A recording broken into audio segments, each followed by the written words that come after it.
Ladies and gentlemen, the world doesn't owe you a thing. It never has and it never will. That might sound cold, but it's the beginning of responsibility. It's the truth you need before you even begin to carve your path. And if you can accept that, really let that reality burn through your illusions, then maybe you can build something worth holding on to. Because here's the deal, nobody's coming to save you. And that's not meant to scare you. It's meant to ignite you. You've got to be that guy. The one who decides to get up when everyone else folds. The one who gets serious, not bitter. Who picks discipline over despair. Who chooses purpose when comfort whispers the easier option. It's not about flash. It's not about applause. It's not even about winning in the way most people define it. It's about becoming the kind of man who refuses to stay down because that guy is rare. And that rarity comes with a cost. You have to pay it with your time, your pain, your integrity, your patience, and sometimes even your peace. But it's the only way to become more than average, to become necessary. Be that guy, the one who doesn't just chase success, but chases transformation. The one who builds a backbone strong enough to carry responsibility because he knows nobody else will. Most people spend their lives reacting. They're waiting for permission, for opportunity, for motivation, for somebody else to validate their worth. And all the while, time is moving, quietly, mercilessly. It doesn't stop. It doesn't rewind. So if you're going to wait to feel ready, to feel safe, to feel good, you'll spend your whole life waiting. Be the guy who moves anyway. The guy who works while others whine. Who keeps walking when the path disappears. Who learns to walk without applause, and to sacrifice without applause, and to win without applause. Because you don't need the crowd when your mission is carved into your spirit. Let me tell you something real, you will be misunderstood. You will be doubted. You will be underestimated by people who never dared to become more themselves. But that's the cost of doing something different. That's the cost of living deliberately. The world respects courage, but it rarely welcomes it right away. You'll be told to calm down, to wait your turn, to be more like them, smaller, softer, less convicted.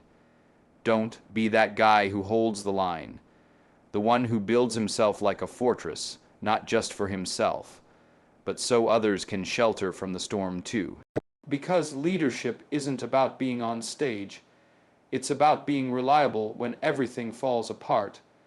Character is forged when it's hardest to keep, when you're tired, when nobody is watching, when the weight is heavy and the way is unclear. That's when you find out who you really are. Not when things are easy, not when the spotlight's on, but in the quiet, brutal hours when your inner voice says, give up, and something deeper says, not yet. Be that guy who listens to that deeper voice. The one who turns pain into power, the one who doesn't numb out, who doesn't distract himself from the reality of his own potential, because greatness isn't a gift, it's a discipline. It's a contract between you and your future, signed in blood, sweat, and choices. You want to matter, then become someone who matters. Someone who stands for something in a world built on convenience and excuses. That means your word has to be sacred. Your effort has to be consistent. Your soul has to be tested. And you've got to face yourself not once, but over and over, like a man sharpening a blade. Not out of arrogance, but because the world needs men who are capable of standing up straight with their shoulders back, who carry themselves with dignity, who do the hard thing even when the easy road calls sweetly from every corner. It's not about being perfect. That's a lie. It's about being willing to stumble, willing to bleed, willing to look like a fool in front of people who quit long ago. Because the moment you stop worrying about how you look and start focusing on how you live, that's the moment things shift. That's the moment your soul starts to grow roots. And suddenly, the fear that once held you hostage becomes the fire that fuels your stride. Be that guy who moves through fear like it's fog, real but not solid. Present but not final. There will be nights where you question everything when the silence is loud, when the doubts scream, and in those nights you'll be tempted to shrink, to numb, to distract, to disappear. Don't be that guy who stares the darkness down, who feels every ounce of fear and does the work anyway, who builds through the breakdown, who keeps his heart open even when the world hardens around him. Because true strength is not found in dominance. It's found in depth, in the courage to feel, in the resilience to keep showing up as your highest self even when you're broken, even when you're empty, even when nobody claps. Be relentless in your standards, be immovable in your values, be patient with your process, because life doesn't reward the loudest. It rewards the ones who endure, the ones who outlast, the ones who rebuild every time they fall. And the truth is, most people won't understand your pace. They won't understand your discipline, your silence, your obsession with growth. But they're not supposed to. This isn't for them, it's for something higher. And if you stay on course, if you remain grounded in that deeper mission, eventually even your silence will echo louder than their noise. There's no roadmap to becoming that guy. There's only a choice.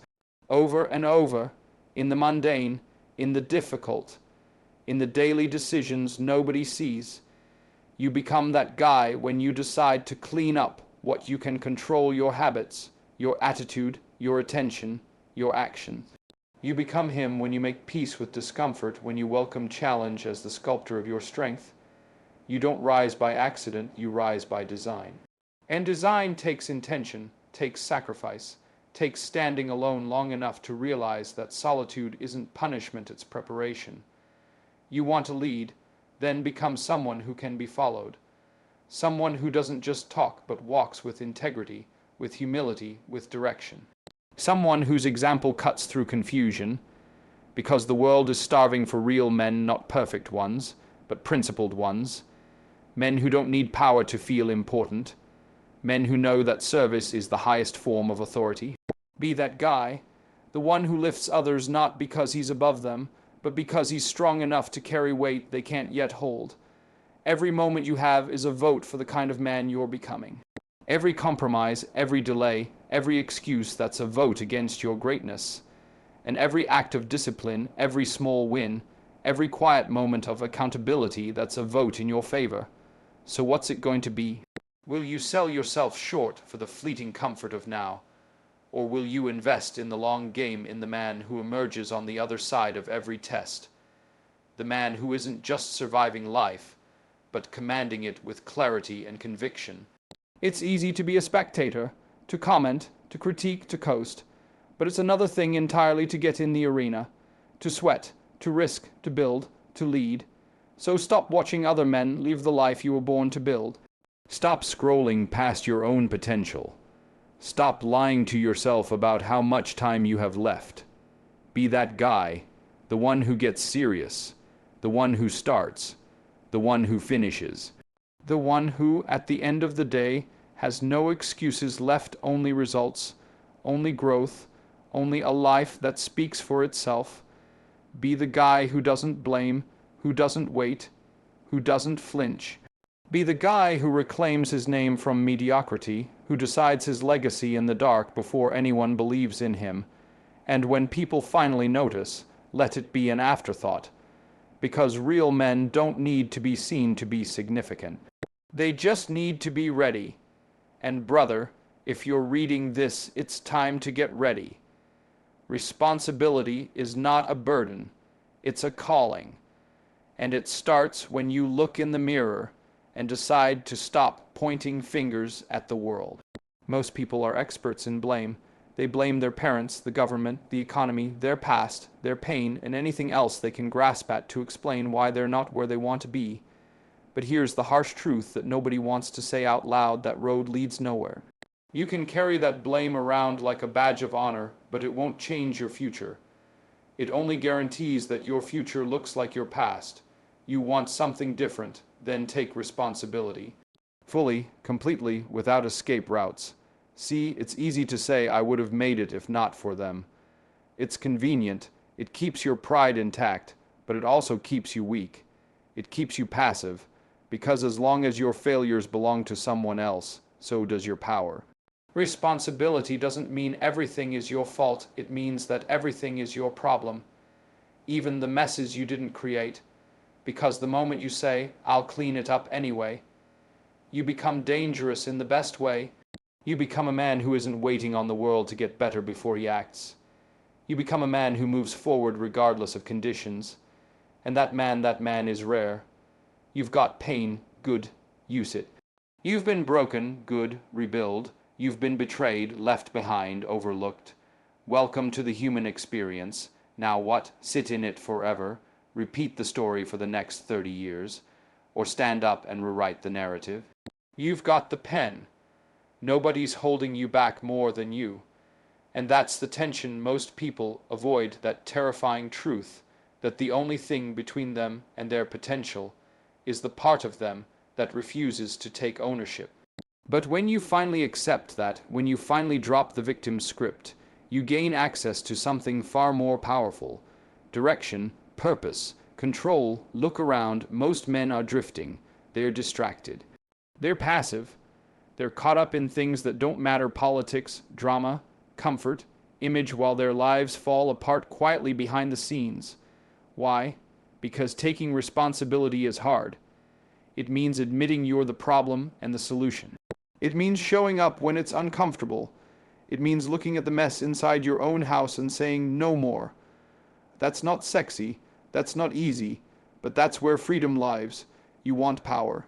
Clean your room, fix your schedule, heal your body, guard your mind, speak the truth.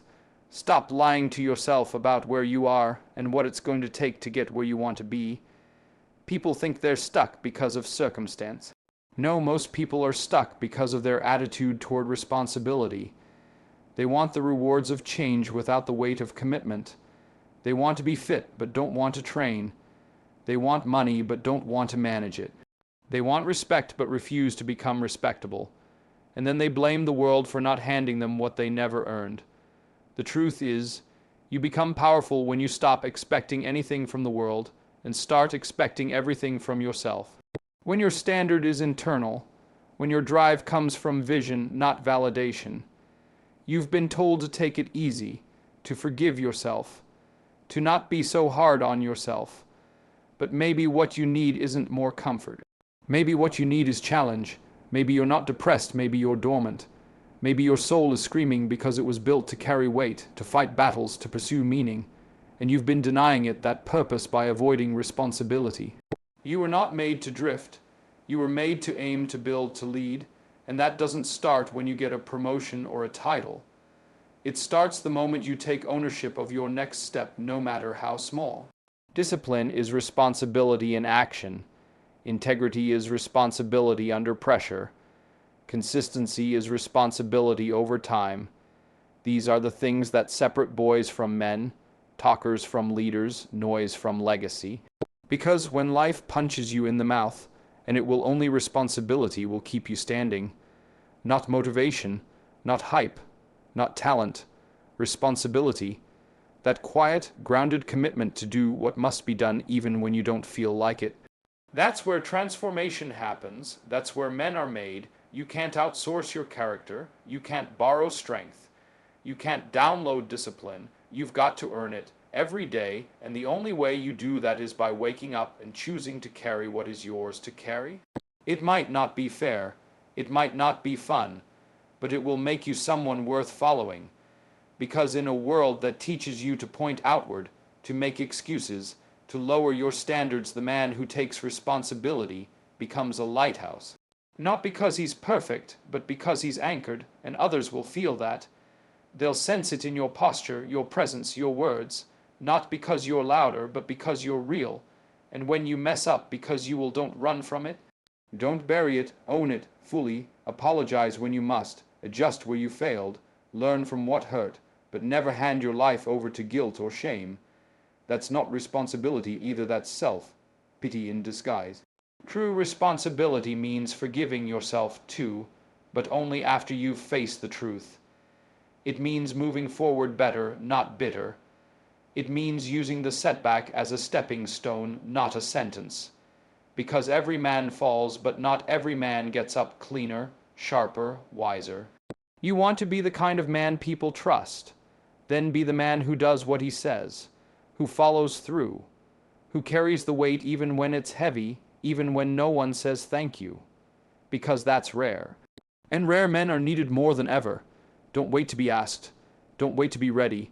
Don't wait to feel like it. Just begin. Begin right here where you are. Look around at your life and ask, what have I been avoiding? Then attack that thing with everything you've got. Not once, not for a week, but until it bends to your will, until your habits reflect your values, until you become unrecognizable to the version of you that once made excuses. Responsibility is not a moment. It's a mindset, and once you adopt it, it changes everything. It changes how you speak, how you walk, how you handle failure, how you face fear. Because the man who takes responsibility isn't afraid of pressure, he welcomes it. He understands that pressure creates diamonds and that no comfort is worth his integrity. So he keeps moving forward, not for applause, not for praise, but because he knows who he is. And when a man knows who he is and what he's willing to bear, that man becomes unstoppable. Discipline is not something you stumble into. It's not a mood or a wave of energy that shows up when you feel inspired. Discipline is a decision. It's an oath. It's the commitment to do what needs to be done long after the feelings that started it have faded. Because feelings are fragile. They change with the weather. They vanish the moment things get uncomfortable. But discipline, real discipline, that's carved through repetition. It's forged in silence. And it grows when you choose the hard way when no one's watching. The man who lives by discipline is the man who understands that comfort is not his ally. It's his enemy in disguise. See, comfort whispers soft lies. It tells you you've done enough. It tells you you've earned the right to coast. It tells you it's okay to skip the workout, to hit snooze, to break the promise you made to yourself. It sounds like mercy, but it's actually erosion. Every time you listen to that voice, you chip away at your own potential. You weaken the part of you that wants more from life. You trade long-term greatness for short-term ease. But discipline doesn't negotiate with weakness. It doesn't ask for permission. It doesn't wait to feel like it. It shows up. It gets to work. It keeps the promise. Most people think they're losing because they're not good enough. But the truth is, most people lose because they're inconsistent. They start strong and fade when it gets boring. They show up when it's fun and disappear when it's not. But the men who rise, they rise because they're dependable, because they've trained themselves to act, not react, to move regardless of mood, to build systems instead of relying on sparks. That's what separates men who grow from men who stall the ability to stick with the plan even when it's tedious, even when it's painful, even when it doesn't make sense to anyone else. You've got to ask yourself, what do you want more, comfort or growth? You can't have both. Growth lives in discomfort. It lives in the early mornings, the late nights, the hours no one talks about. It lives in the gym when you're tired. In the study sessions when your brain is fried. In the silence when your dreams feel far away and you're tempted to quit. But you don't, because you've made a vow. And that vow is bigger than your feelings. That vow is what turns boys into men. Not how strong they feel when they're winning, but how committed they stay when everything is against them. Discipline isn't glamorous. It's not Instagrammable. It's not something you get applauded for in real time. It's not a fireworks show, it's a slow burn. It's waking up when it's dark and doing the work while everyone sleeps. It's walking into the gym when you'd rather collapse. It's reading when you'd rather scroll. It's saying no to what everyone else says yes to, and all of that takes grit, that takes maturity. That takes knowing that the man you're becoming is worth more than the comfort you're sacrificing. Comfort is seductive. It offers relief. But discipline offers respect. Self-respect. And without that, you've got nothing. Because when a man loses respect for himself, he starts to settle. He lowers his standards. He breaks his promises. He becomes a shell of what he could be. But when he honors his discipline, even when it hurts, he becomes solid. He becomes dependable. He becomes someone other men look to and say, he doesn't flinch. That kind of man doesn't need motivation, he's moved by mission. And that mission burns deeper than any mood ever could. You'll be tested, count on that. There will be days when everything in you wants to give up, when the weights feel too heavy, when the pressure builds, when the doubts scream. Those are the moments discipline was built for. Because anybody can act right when it's easy. Anybody can stay focused when everything goes their way. But the real ones, the disciplined ones, they act right when it's hard. They stay focused when it's chaotic.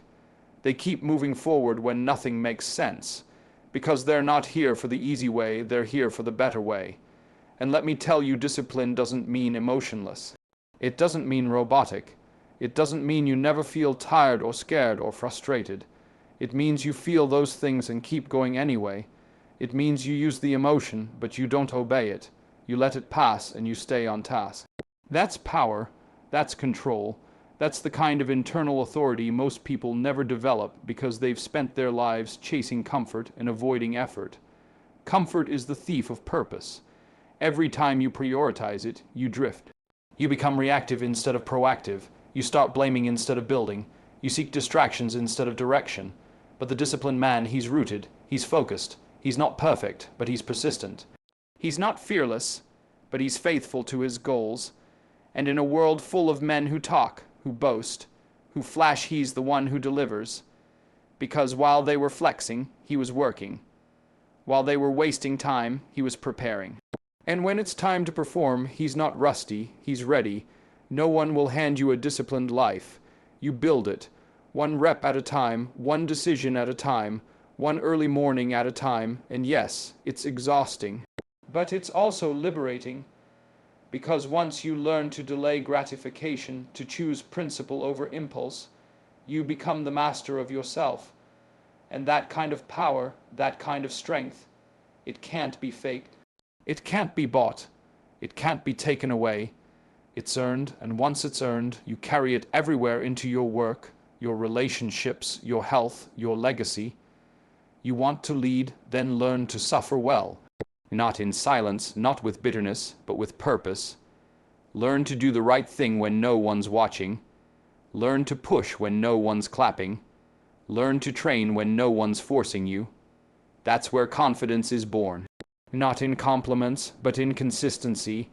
Not in applause, but in action.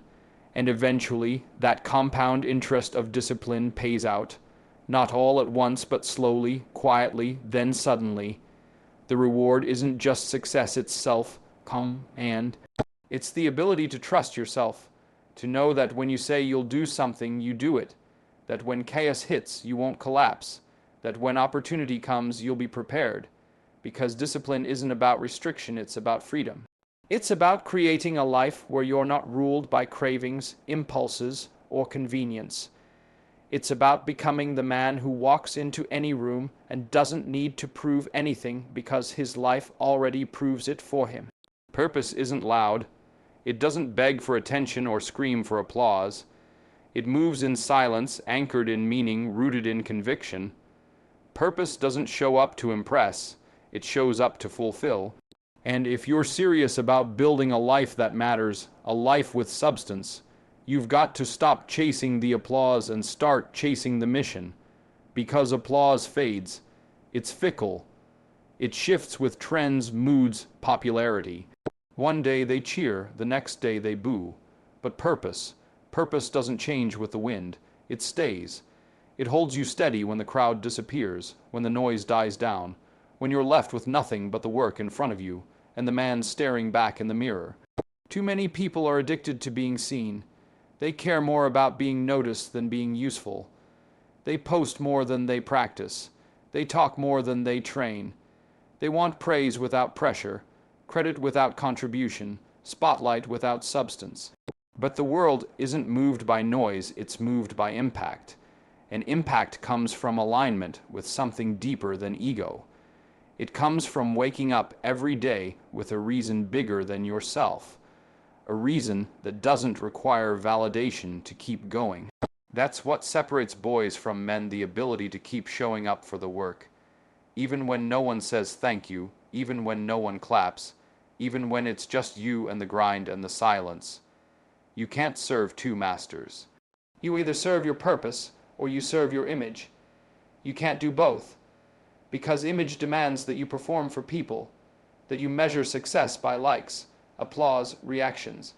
But purpose demands that you stay faithful to the call, even when it's misunderstood, even when it's unpopular, even when it costs you. You have to decide, are you here to be impressive or to be impactful? One is about perception, the other is about reality. One makes you feel good temporarily, the other makes your life matter permanently. Purpose is inconvenient. It'll ask more of you than applause ever will. Applause just wants you to show up and look good. Purpose asks you to sacrifice, to stay late, to get uncomfortable, to endure criticism, to keep moving forward even when you feel unseen and unappreciated. But in that place, that lonely, quiet, difficult place, something sacred happens. You develop depth, you grow roots, you become solid, not flashy, not trendy, but unshakable. And that kind of man doesn't just impress people, he changes them. He doesn't just show up, he shifts atmospheres. There's nothing wrong with being recognized. But when you make recognition the goal, you lose your integrity. You start tailoring your life to what gets attention instead of what builds legacy. You start asking what will get applause instead of what's right, what's necessary, what's worth dying for. And when you live like that, you're easily swayed, easily manipulated, easily broken. But when you live by purpose, real purpose, you become dangerous in the best way. You become consistent, grounded, fearless, because your mission is clear, and clarity breeds courage. Purpose isn't about how you feel, it's about what you're building. It's about what you're contributing, what you're giving back, what you're leaving behind. It's about the standard you hold yourself to when nobody's watching. It's about the work you do in secret, the battles you fight internally, the character you build quietly. Applause doesn't care about those things, but purpose does, because purpose knows that what you build in the dark is what you carry into the light. You want to live with peace. Stop trying to please everybody. Live with integrity. Do what aligns with your values, not what makes you popular. Make the hard choices. Say the uncomfortable truths. Build what lasts instead of what trends. Because when the applause fades, and it will, you'll be left with either regret or respect. Respect for the man you became while no one was watching, or regret for the man you could have been if you had just stopped chasing approval and started chasing your calling. The world doesn't need more entertainers. It needs more leaders, more builders, more men of substance, men who know why they do what they do, men who don't crumble under criticism, men who don't sell their souls for likes, men who are willing to stand alone if it means standing for something real. That's purpose, and the cost of it is high. But the reward is a life of meaning, a life that echoes, a life that speaks even after you're gone. Purpose gives you direction. Applause gives you distraction. Purpose gives you identity. Applause gives you illusion. And the sooner you stop feeding on applause, the sooner you can start feeding the fire that lives inside you. That fire is your potential. That fire is your contribution. And it needs fuel, not flattery. It needs sacrifice, focus, pain, and persistence.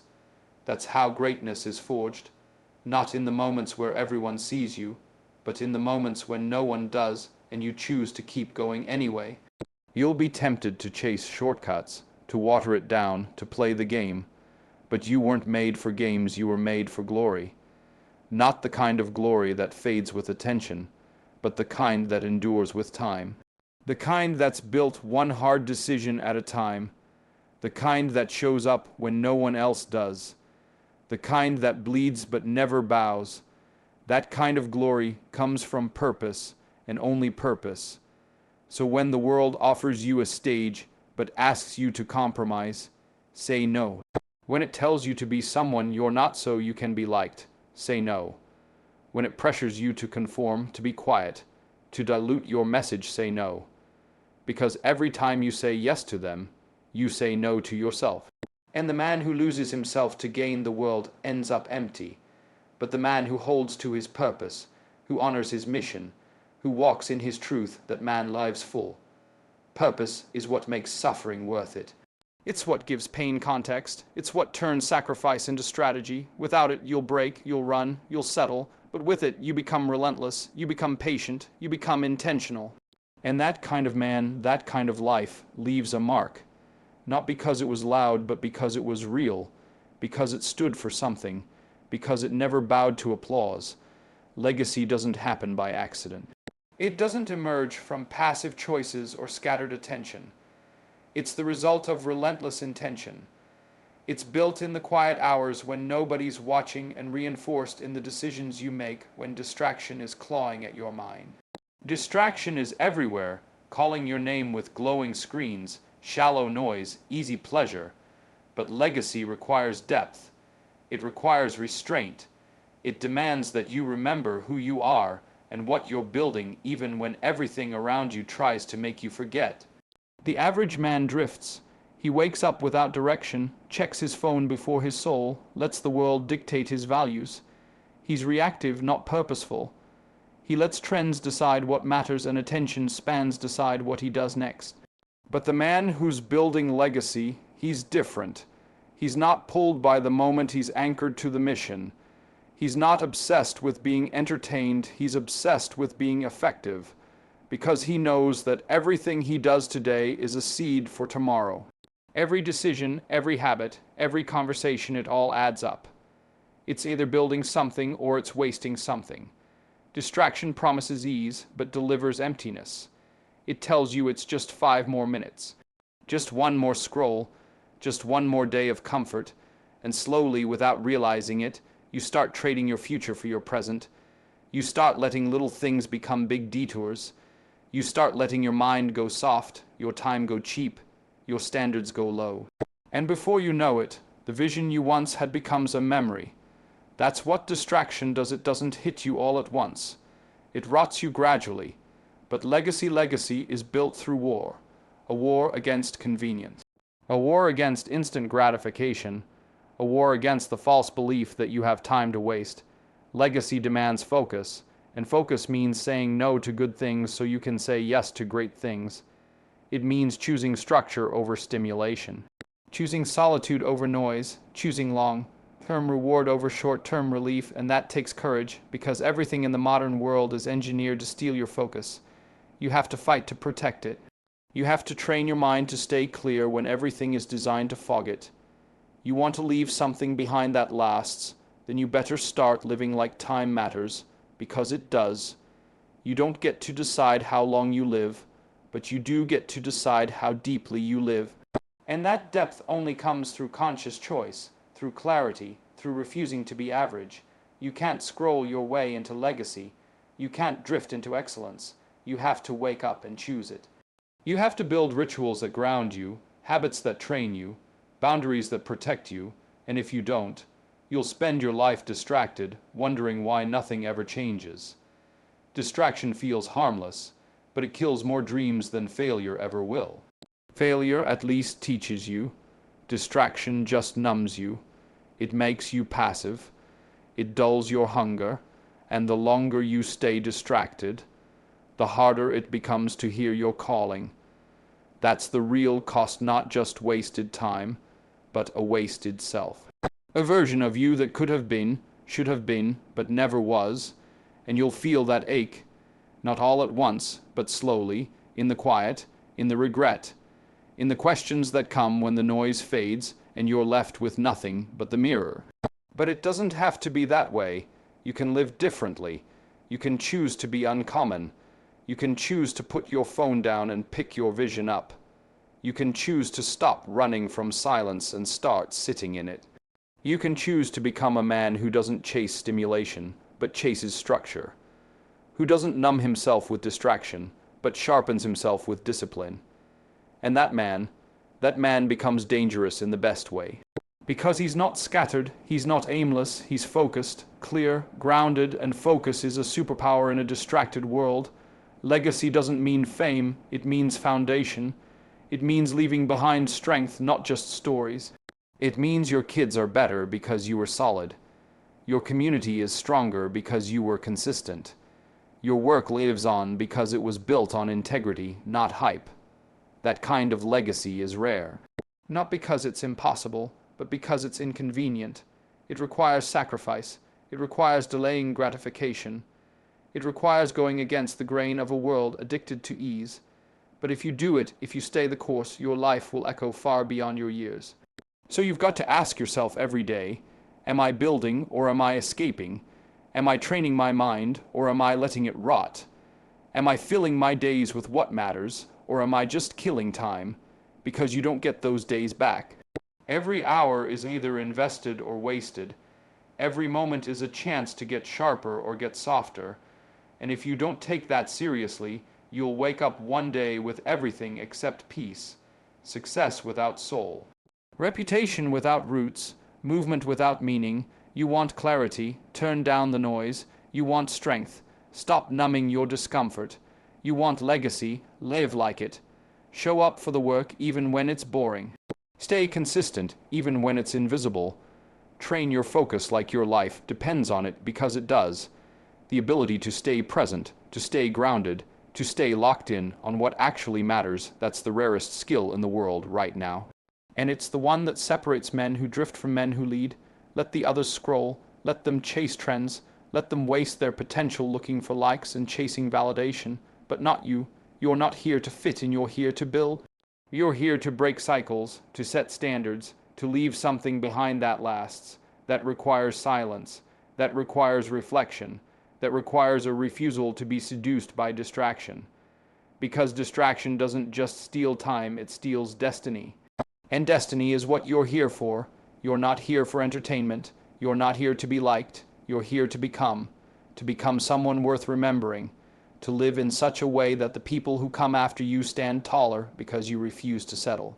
That's legacy. And legacy only happens when you choose focus over noise, depth over comfort, mission over impulse. Every day you have a choice: waste the moment or build something with it. The world doesn't need more distracted men. It needs men who are clear, men who are committed, men who remember why they started and refuse to stop until it's finished.